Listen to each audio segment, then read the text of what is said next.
Jen, it's Monday night, and I know there's something that made you do a spit take. What'd you disagree with this week? I don't know if it's necessarily a disagreement per se, but so the USFL had their first preseason game this week, and they revealed this new technology, right? Which you think would be super, I don't know, something that's pretty obvious to the rest of us.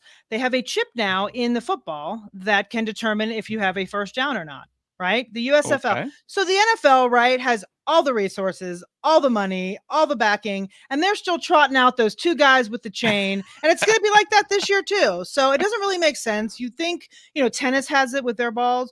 Why are they not putting a chip in a football so we know exactly where that ball landed so we know if it's a first down or not?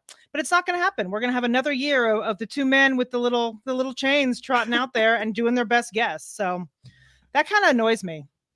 I hadn't heard of this, but you're absolutely right. The NFL should do something about that, should absolutely do that. I wonder if it's maybe the chain walker union is stronger than we think. Oh, yes. Big chain. Big chain walkers. That's what it is. Yeah, they're out there, the big and the chain manufacturers. I think the vests, all of it. Yeah, you have stumbled upon a massive conspiracy, Jen. That's what I think. Now, but I'm all in. Now let's get to the show.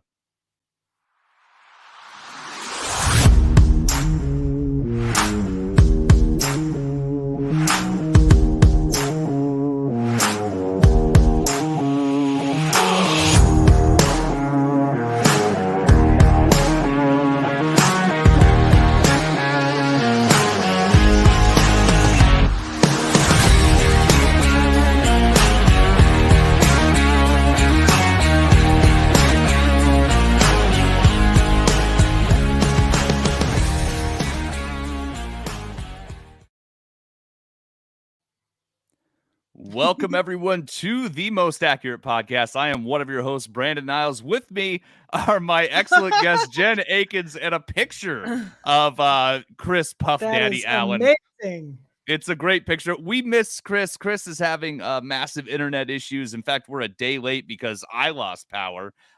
Chris and I both struggling with internet and power and all those things this week, and that's why we're late. That's why we're missing Chris, but we miss Chris, and we will look forward to having him back next week. Jen, how are you? I am well. I have no issues. I was ready to go last night. I'm ready to go this night. No, I'm great. I turned a year older over the weekend, so that was kind of a thing.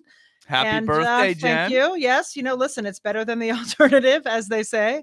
So, yes, it was a good birthday, good Masters weekend. I have no real complaints. How are you doing, Brandon? I'm doing pretty good.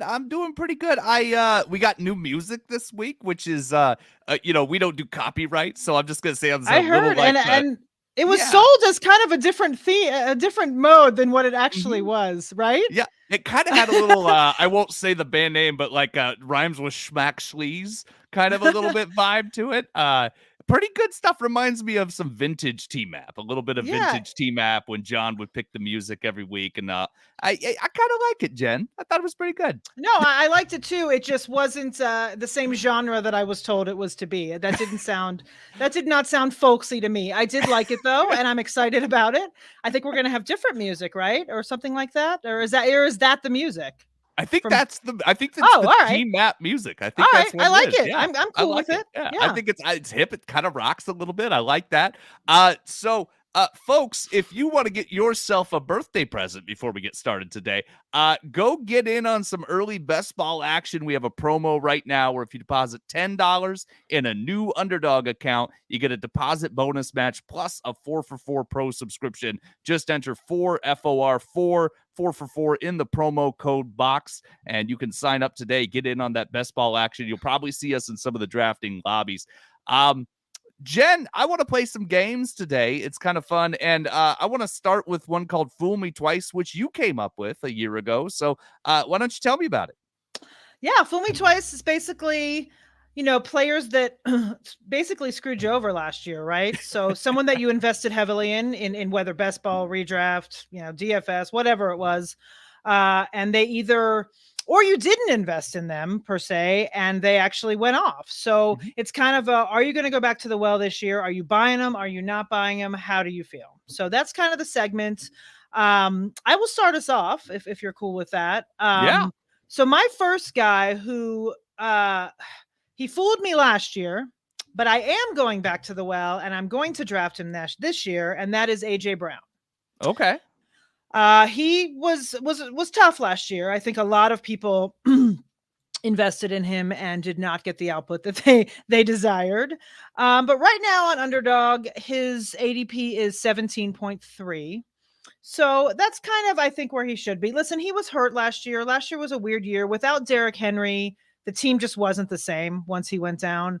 And I think this year, I think he'll return to where he was in 2020. And, he ended up wide receiver 24, I think, last year in half PPR points per game, which wasn't awful. I mean, that's the lower end of a wide receiver 2. He was drafted as a wide receiver 1, though. And this year, he's in the same boat. But I'm going back with him. I think he's someone that I think he's going to have a bounce back. How do you feel about AJ Brown? He burned me. So yeah. I had a lot of AJ Brown. Yeah, me too. I ultimately think that at his cost, you're probably gonna have to spend a 3rd round pick on him. I've seen him slide a little into the 4th round before. If he's costing late 3rd, 4th round, then I'm probably gonna be interested again. If he's costing late 2nd, early 3rd, like he was last year, I'm probably gonna pass and look at somebody else just based on how much I got burnt last season. That offense is efficient. And Derrick Henry's a big part of it. Ryan Tannehill's a big part of that, playing that efficiency ball. AJ Brown should be the primary target there, but they're 26th in the league in pass attempts last season. They want to run the ball. They want to play defense. And it's hard to think that the volume will be there to make him a wide receiver 1 lock solid, which is where he was being drafted last year. So wide receiver 2, I'm going to be excited about him. Probably won't be able to draft him based on ADP, but I do think he'll bounce back. I hope so. Listen, recency bias is real. We all know it. So that's the whole point of the segment. Do you have a guy in a similar situation that burned you that you are looking to go back to? So I do want to say, for those thinking about, scorned lovers like me and whether or not it's smart to be scorned, Joe Mixon was my scorned lover last year. Same. I stayed away from him completely, and that was not a good big decision. Same. Yeah. I will say I got scorned by Robert Woods, and now he's a teammate of AJ Brown's. I'm not going back with Robert Woods. Coming off an injury, going to a new team, like I said, 26th in pass attempts. He goes from the prolific Rams offense, where we thought he and Cooper Kupp could both eat, to the Titans, where wide receiver 2 is not likely to get the kind of volume that we're looking for. I think he's going to be one of those guys, helps the team in the locker room, is a good football player, and a bitter disappointment from a fantasy perspective, even though I've always loved Bobby Trees. Do you have any interest in him in Tennessee? It's tough with Robert Woods, because I feel the same way. Like, I'm not, from a pure fantasy mind brain perspective, I absolutely see what you're saying, but it's going to be really hard for me not to push that button for him, because I love him. Like, he's always been a really, like, a target dude, and he's always a guy that is undervalued and always produces. So given the analytics and looking and all of that, I totally get what you're saying. But I can't be all out. Like, I'm going to have to push the button. I'm going to have to resist and not push it as much as I normally would. But I won't be heavily invested, but I will sprinkle some in of Robert Woods, because I just have to. I like him too much. But I do have another guy that is in that similar boat that I'm not going back on the well, or back to the well on, that fooled me last year. And that is TJ Hawkinson. I am out. I am out. I am out. Last year I invested heavily and it was a disaster. And I just, tight end, as we talk about a lot on the show, it's so tough. And right now I'd rather grab value at other positions where he's going. I think right now he's going at pick 69, which isn't awful, right? I mean, that's a 6 rounder, but those rounds, I'm not taking a tight end. Like, I'm either paying up or I'm waiting until the end. So Hawkinson, I'm going to pass on him and grab someone with better value at that point, whether it's a wide receiver, running back, whatever, even maybe a quarterback at that point. But I just can't trust that offense. I just can't trust him. He burned me a lot last year. And listen, it may bite me in the ass, like Mixon and all these other guys that I've gone back and been like, no, and then they produce. But I just think where he's going and what the tight end position as it is, I'm out. How do you feel about Hawk? I tend to be a pay up or wait guy as well with tight ends, and we've talked about this a lot over the course of our relationship, Yes. and for years about what we want to do with the tight end position. And I paid a lot for TJ Hawkinson last year, all over the place. I'm still buying him in Dynasty because his value's taken a little bit of a hit there, so I don't have a problem buying him in Dynasty formats, especially leagues where I'm not super competitive at this point, Right. or I'm in the middle of a rebuild. I like that, but I'm kind of with you at that draft slot. That's not really where I'm taking him. And you could go 2 rounds earlier and take Darren Waller in a lot of situations because you're getting the injury discount on him. TJ Hawkinson, you're not really getting a big injury discount, No, even you're though he's getting been nothing. injury I plagued. mean, Yeah. yeah. So, and there's, I feel like this year the tight end position in that realm is better than usual. I feel like you've got Dawson Knox and you've got players there that are, Schultz. Yeah, there's a yeah. few guys. I think also the tight end, like, it's weird. Like the last couple years, there's been like 2 to 3 tight ends, and that's it. Hmm. This year, that kind of first tier has gotten a little bigger because you can add Pitts and Kittle and Waller and Andrews and Kelsey. So I think that top tier is a little bit bigger to where you don't need to take Hawkinson. You can Hmm. wait. I mean, that's at least my my strategy at the moment. It may change, but I'm pretty sure I'm out on him.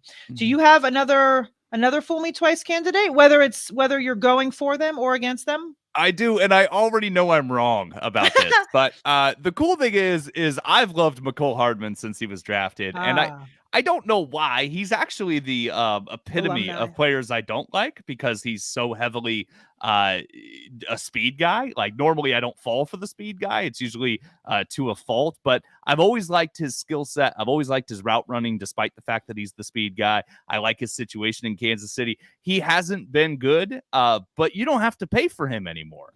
And so, because of that, I'm going to go back to the well on him. He's right now, he's wide receiver 71. So, he's dirt cheap.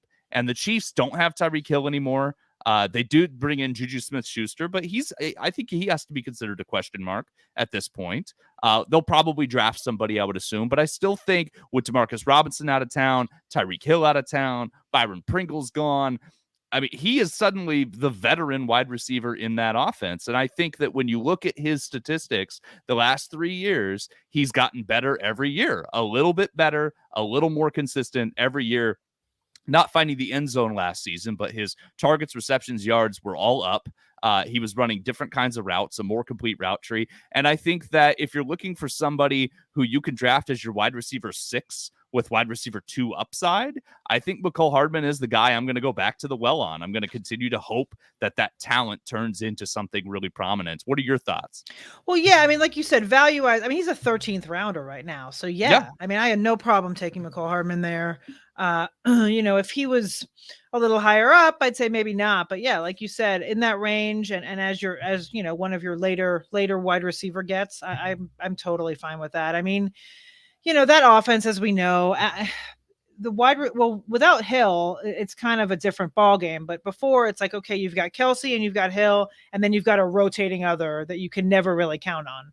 So I think he may, emerge in that role. I mean, Pringle's gone, so obviously, like you said, they have Juju. So we'll have to see if Juju really has a lot left and what will happen between the two of them. But at his current ADP and where he's going, yeah, I have no problem sprinkling him in my lineups or in my drafts. I have to applaud you. We went into this, and I mentioned let's do this segment, and that you came up with, Jen, and I love this segment. And I picked like middle of the road players that are really easy to take a hard stand on, and you went in. You Yeah. went high profile players. I commend Mhm. you, Jen, for the bravery, the courage that you consistently show. Listen, takes or takes, right? I'm not gonna half-ass it, Brandon.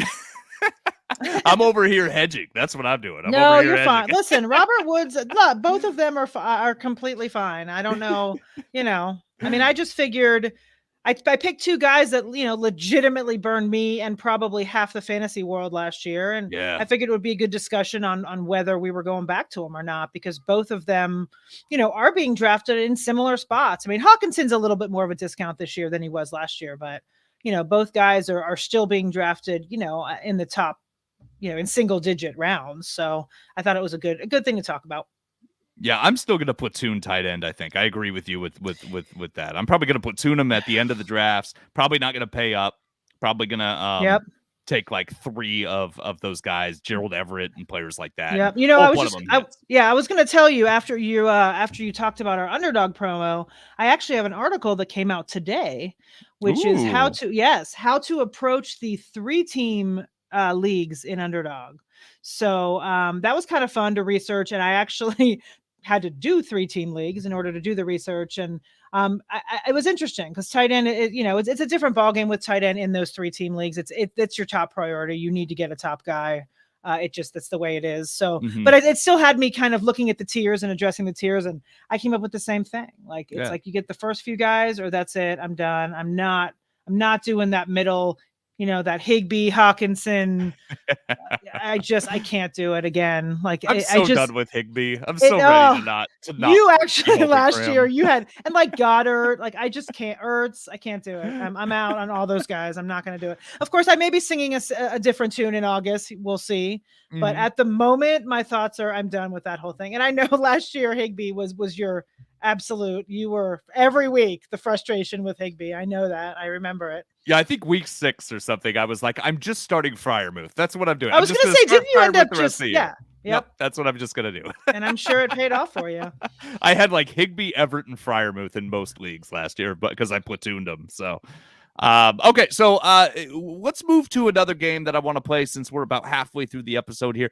Terminator or Speed. This is one that I like. This has to do with sequels, right? Because sometimes sequels are really good. You get Terminator 2 Judgment Day. That's excellent. The special effects are great. The movie holds up. It's a perfect sequel. And sometimes you get Speed 2 Cruise Control, which, with all due respect to the incomparable Sandy B, who I love tremendously, is a terrible film.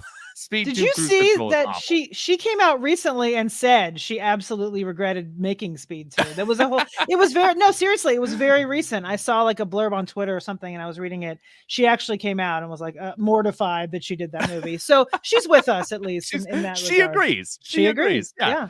I always love those. They asked Michael Caine once about Jaws 4, and he like showed a picture or talked about the house that he bought with that money, and I'm like, fair enough, Michael Caine. Yeah, fair I mean enough. that's the thing, right? At the end of the day, I mean, if it bombs and you make no money, then that's one thing. But yeah, I mean that money. Yeah, the money speaks the same whether it's from a crappy movie or a good movie. So let's go through our breakout players, and some of these are just players that that legitimately broke out, young players who had their breakout season. Some of them are veterans who've been around a little while and had what you could call a breakout season. And I want to hear what you think, Jen, whether or not you think it's going to be a Terminator 2 sequel next year or a Speed 2 Cruise Control sequel next year. So let's start with everybody's favorite 30-year-old breakout, Cordero Patterson, close to all of our hearts. Shout out to Sal. With 4 for 4, who I know loves Cordero Patterson. I've always been a fan of him, and I'm just going to say I predicted him to do well when he was drafted. I'm just going to say I was right. That's what I'm going to say. CPAT for life. CPAT for life. That's right. So Cordero Patterson, is he going to be a Terminator 2 Judgment Day or a Speed 2 Cruise Control in 2022? I wish there was like a medium option.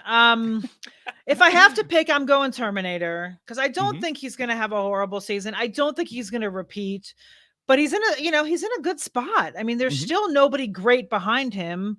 He's still in an offense that doesn't have a ton of weapons. They did sign Ferkser today, which I don't know if that will have any. Yes, which I don't know if that'll have any effect on Patterson, but yeah, I'm going Terminator 2. I mean, I don't know. Let me do a quick look-see at his ADP here to see if.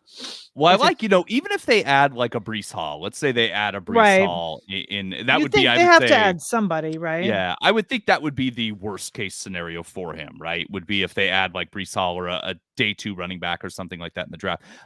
He's still a slash weapon for them.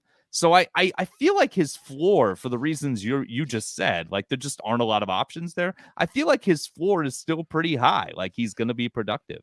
His ADP right now in Underdog is 108. I mean, that's the end of the 9th round. Like, yeah. I mean, that's, if he fell in that dead zone and he creeped up to like the 6th or 7th round, I may be a little out. But in the 9th round, yeah, I'd roll the dice on him for sure. I go Terminator. That's final answer. Nice. I love it. Basically, Cordero Patterson is the new T1000. That's basically the way it goes. I love it. also, they re-signed him, so they like him. So Yeah. that's the other thing. Let's go to the opposite end of the spectrum. A young player who had a breakout season became an elite fantasy receiver, one of the best in the league on a week-to-week basis. Deebo Samuel for the San Francisco 49ers. We know that offense has some interesting questions going into next year, but definitely not questioning his talent. Do you think Deebo Samuel is going to have a Terminator 2 sequel or a Speed 2 sequel?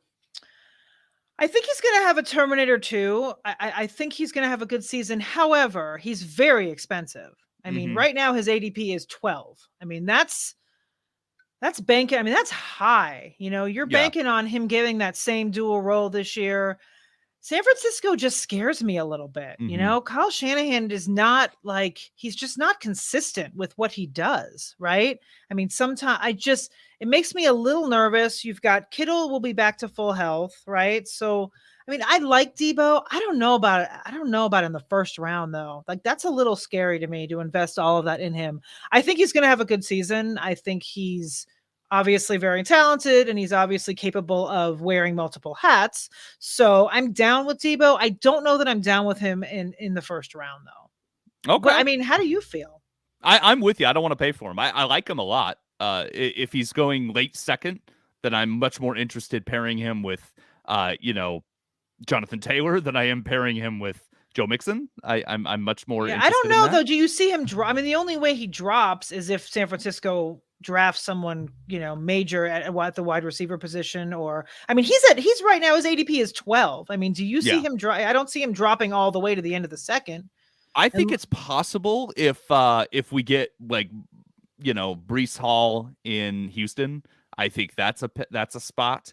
I think that there's a couple other spots that could happen. I also think that it's possible if San Francisco declares Trey Lance officially the starter, then I think you could scare some people off. But I gotcha. But you're right. It's not likely. I definitely think his ADP is his ADP. Coming off the season he had, people love him, want to have him. He's still young, has a ton of talent. Let's stick with San Francisco. Elijah Mitchell, the running back, who was really good when he played last season. Do you think he's going to have a good sequel or a bad one? I like Elijah Mitchell a lot, and I think right now he's still fairly inexpensive. I mean, he's right now, his ADP is 55-ish. Once again, back to Kyle Shanahan, you just don't know. I mean, he's not a one running back guy. I mean, that's pretty clear. So, but I think at his ADP, I'm fine with Elijah Mitchell. I think that he had a great year. He got hurt too, and he still, came back and did well. So I'm going Terminator for him. Okay, I like that. I'm worried about his health, and I tend to be skittish with guys coming off injuries. I just do, for better or worse. So I'll probably stay away for that reason. But the kid's talented. They sure seem to like him. Let's go let's go to a receiver that I actually already kind of know your opinion on, but I'm curious because he was the only 1,000-yard receiver in Chicago last year on a team with a terrible offense and struggles at quarterback. And still 140 targets, 81 receptions, 1,055 yards for Darnell Mooney. Do you think that he builds on that season, has a nice sequel, or a poor one? It's tough because I want to like Darnell Mooney. Right now he's I think a 6-rounder, which is a little pricey for me for that offense. It is high. I will probably, unless he falls a little bit, I will probably stay away. But I do like him, and I hope he has a Terminator season. I just feel like that whole Chicago offense is kind of set up for a speed 2. I think that's fair. I think I like him because the quarterback situation can't really be worse than it was last year. I think that's what I'm hoping, at least with the new coaching staff. I also like Justin Fields, even though it's not looking good so far. But I'm rooting for him. They have new coach, new system. You never know. I mean, hopefully, for all the Chicago fans out there, I hope that, they take a leap or even a small step, because last year was very ugly. I want him to start a radio show called Over the Mooney. I feel like it'd be like a late night, and he'd play like smooth jazz and just like tell us about what his evening was like hot spots to get a cocktail at 10:30 at night or something like that. That's what Over the Mooney radio show, syndicated, starring Darnell Mooney. I feel like this would sponsored by Denny's, Moon Over My Hammy. Sponsored by Denny's. Yes, absolutely. Let's go to another receiver. Michael Pittman, another guy. Breakout season, second year. Gets an upgrade at quarterback, a clear upgrade at quarterback with Matt Ryan coming over. Also, probably a run-heavy offense. But do you think that he's going to have a nice follow-up to his breakout season? So he is also a 6-rounder. He's right around Mooney. And if we're deciding between the two, I probably will go Pittman just based on system and based on Ryan over Fields. So yeah, I mean Pittman. I don't know. It's tough there. I mean, he's kind of the only guy. I mean, we've had this. I feel like we've had this conversation on every single team map this season. But besides Mo Alley Cox, he's kind of the only guy there. So he should get a lot of volume. I mean, like you said, they are run heavy. They have a guy named Jonathan Taylor. So, but I think if we're talking between the two, I probably would lean Pittman. I'm not going to be heavy on Pittman, but I'll certainly draft him this season. So Terminator. Okay, Terminator. I like that. Let's stick with young third-year receivers and go Gabriel Davis. The Buffalo Bills kind of cleared a little bit of the murk off their depth chart over the offseason. They did add Jamison Crowder, but they got rid of Cole Beasley. Emmanuel Sanders doesn't seem like he's going to be back. So I'm curious what you think of Gabriel Davis. His breakout came in the playoffs. Does he build off that going into 2022? Yeah, I think so. I think Gabriel Davis, we all kind of wanted him to break out last year, and then he didn't, and then he did. And like you said, there was a lot of murk. You had Manny Sanders there who got hurt as well. And then Beasley was, Beasley murking it up. He was kind of a disaster with everything. But yeah, I think Davis, I don't know. I mean, it's tough because Crowder's good. We can't really we can't cast him aside, right? I mean, he's in the mix. And you've got Diggs, of course. So I don't know. I mean, what is his? Where is Gabe? Where's Gabe Davis? I can't even speak. Gabe Davis. That's a tough name to say. It's like a tongue twister. I'm trying to figure out. I like Gabe Davis as like the like the evil parallel to Gabe Davis. Like he's got the pencil thin mustache and walks around going, yeah. That's wow, what I think. He is a 6-rounder as well. Yeah, that's too high for me. His ADP is 66. So at that ADP, I am out. I would take him a little later. I'd take him closer to the 9th, 10th, double digit area. But 6th round, that's a little bit. I feel like you can get, a clear wide receiver 2 on a team, even maybe a wide receiver 1 like a Pittman. Well, Mooney and Pittman are probably the wide receiver 1s. Exactly. Yeah. So why are you going to take a questionable wide receiver 2/3? Even though you do have Josh Allen throwing the ball. Yep. So there's that too. But yeah, I guess I'm out at that ADP.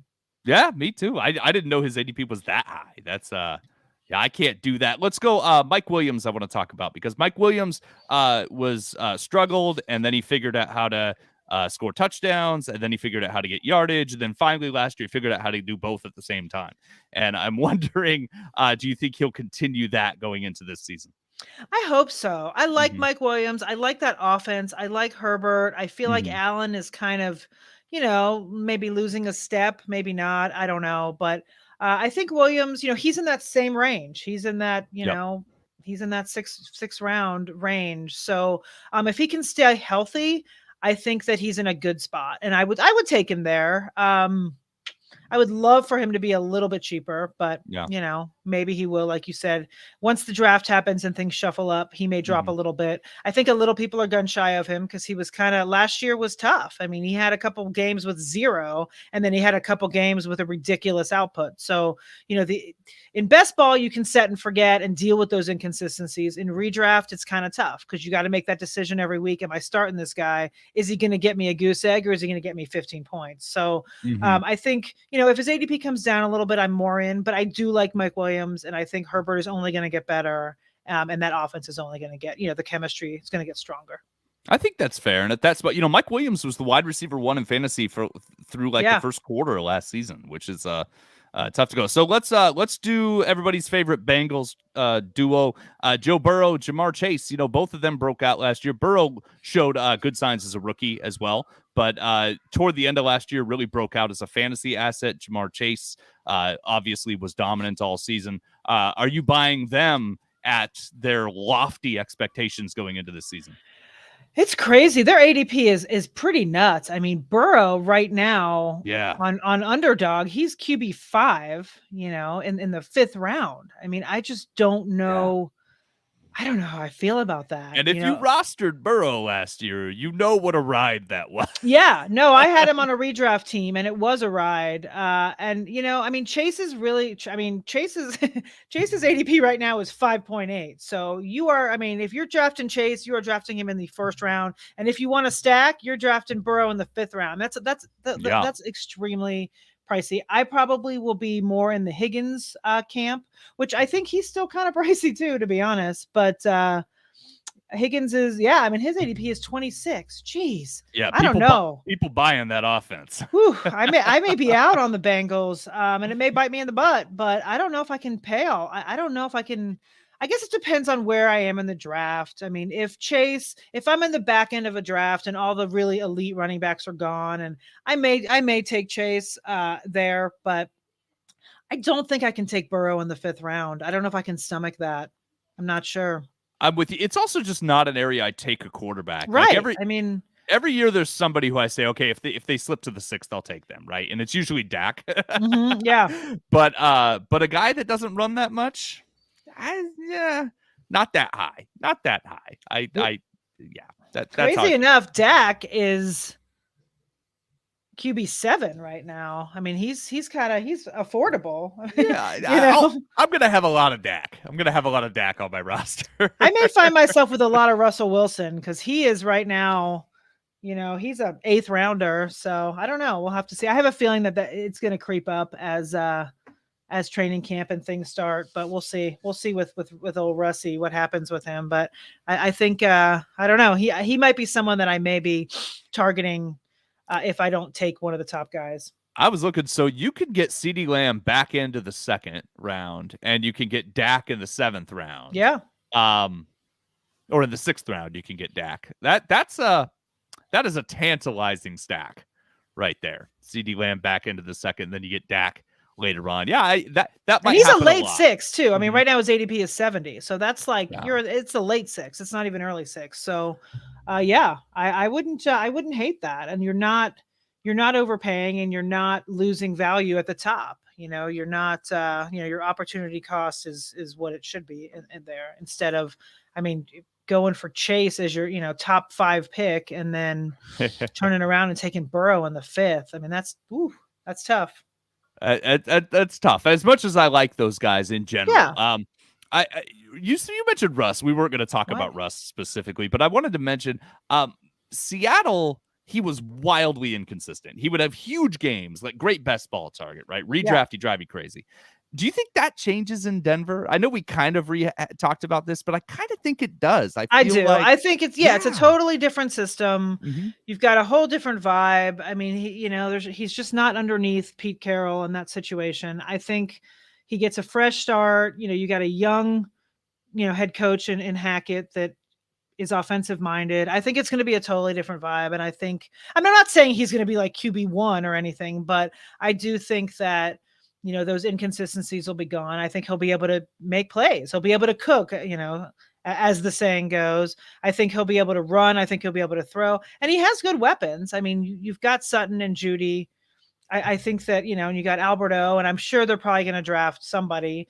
And we're still, I guess Melvin Gordon is still TBD, but, Javonte Williams is, he can catch, he can run. So I think Russell's in a good spot. And I hope for his sake that, like those inconsistent, he's not so inconsistent as a fantasy asset.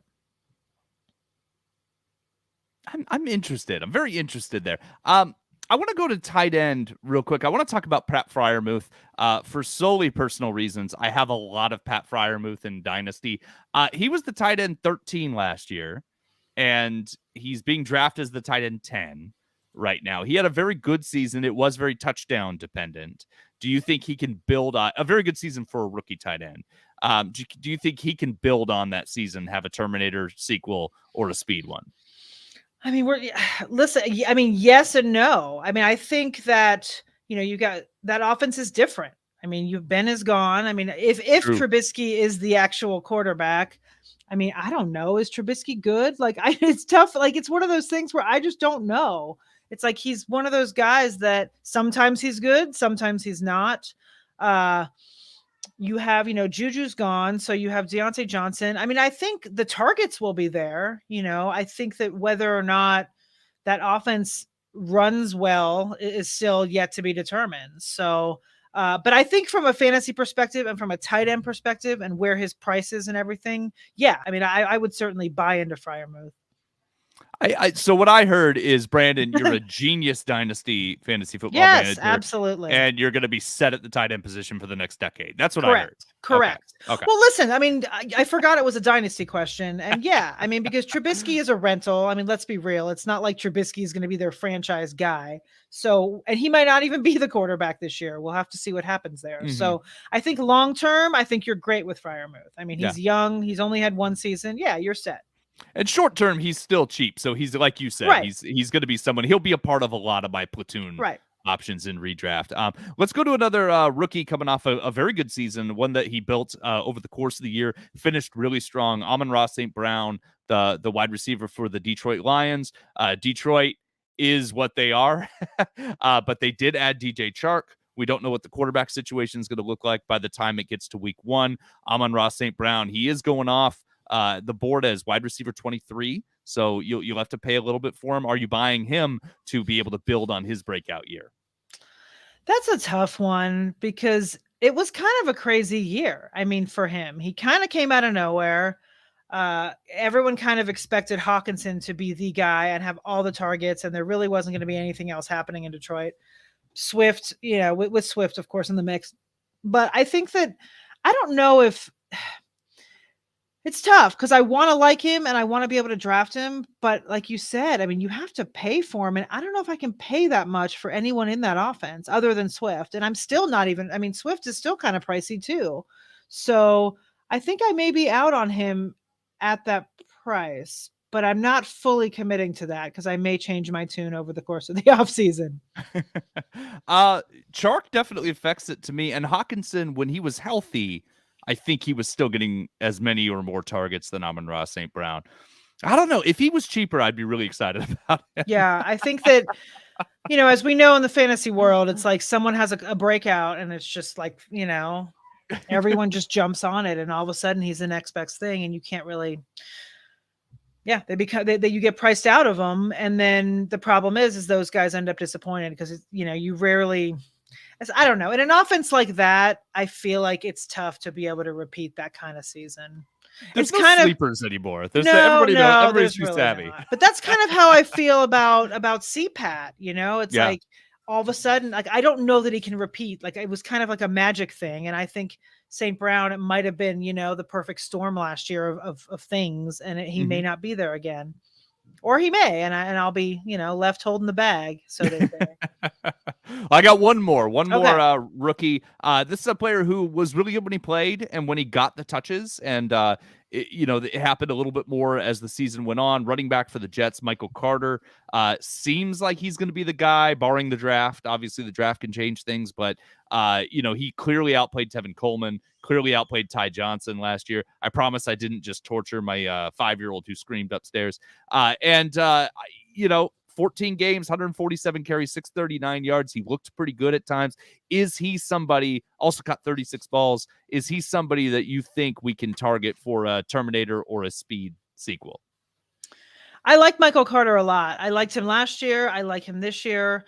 The problem is he right now is falling in the dead zone, right? Right now his ADP is 66. So he's in that 6th round, which is the RB dead zone. So he's one of those guys. Yeah, I will draft him if I decide to go, 0 RB or hero, anchor, whatever you want to call the other RB strategy. Just not modified 0 running back. That's the only thing you don't want to say. Exactly. That did not come out of my mouth. But if you want to imply that, impart that strategy, then I'll target him. I'm one of those people. I actually did an article. It was a couple seasons ago. It was a player profile on Kareem Hunt, but I did a study on the dead zone, and it's not as dead as people seem to think it is. Like you can get value there, and you can get guys that score the points. And I feel like Michael Carter could be one of those guys this year that ends up coming out of that dead zone to end up as an RB1 or maybe an RB2, whatever. But I feel like that offense is still, still Zach Wilson. Like, I'm not sure what's exactly going to happen, but he definitely showed, like you said, he outplayed Coleman, he outplayed Ty Johnson, and he is the RB1 in that offense. Now, whether that means something or not, we'll have to see. But I don't hate where he's being drafted, and I will probably draft him. Not every time, but if I decide to go with, no running backs to start, or maybe one, I will grab him as my RB2. I like it. I might have a lot of Michael Carter this year. I kind of like him. I like his I like that he catches passes. I kind of like the Jets as a buy low team in general. And he got hurt for a little bit last year, but he was good once he came back. He was good. And year 2 of this coaching staff, year 2 of Zackety Zach. Zackety Zach. I've got another podcast called the Two Guys Podcast with my buddy Dwayne, and Dwayne and I always say that we should run the Kings and the Sacramento Kings, and our argument is we can't do worse. And I feel like that should be the Jets with fantasy going into this season. Like, when you're drafting these Jets at this discounted price, I mean, they kind of can't be worse. No, I mean, like Elijah Moore, Michael Carter. I mean, sure. Yeah. All those guys. Elijah Moore showed signs of, like, Corey Davis was okay at times, when he was healthy. Zach Wilson's really interesting. We're going to see at the end of this season, we're going to be like, the Jets need a new quarterback, or we're going to be like, we were way too early to be out on Zach Wilson. Going to be really interesting to see what happens. Jen, this was fun. We're already out of time, so I'm going to have to cancel the other ones that I had. We missed Chris desperately as always. And that graphic that Sal made of him as Puff Daddy is always wonderful. Thank you, Jen. Any final thoughts before we go? No, I got nothing. Like I said, I got an article that came out today. If anyone wants to know, some strategy and tips for doing those 3-man or 3-team drafts on Underdog, that came out today. Other than that, it's been a joy and a pleasure as always, Brandon. Excellent. Always a pleasure. Thank you so much. Don't forget to subscribe to this podcast, listeners. You can follow us on Twitter at The Monday Mommy. Still follow Chris at Chris Allen FFWX and at 2 Guys Brandon. Thanks so much for checking us out, and have a good day.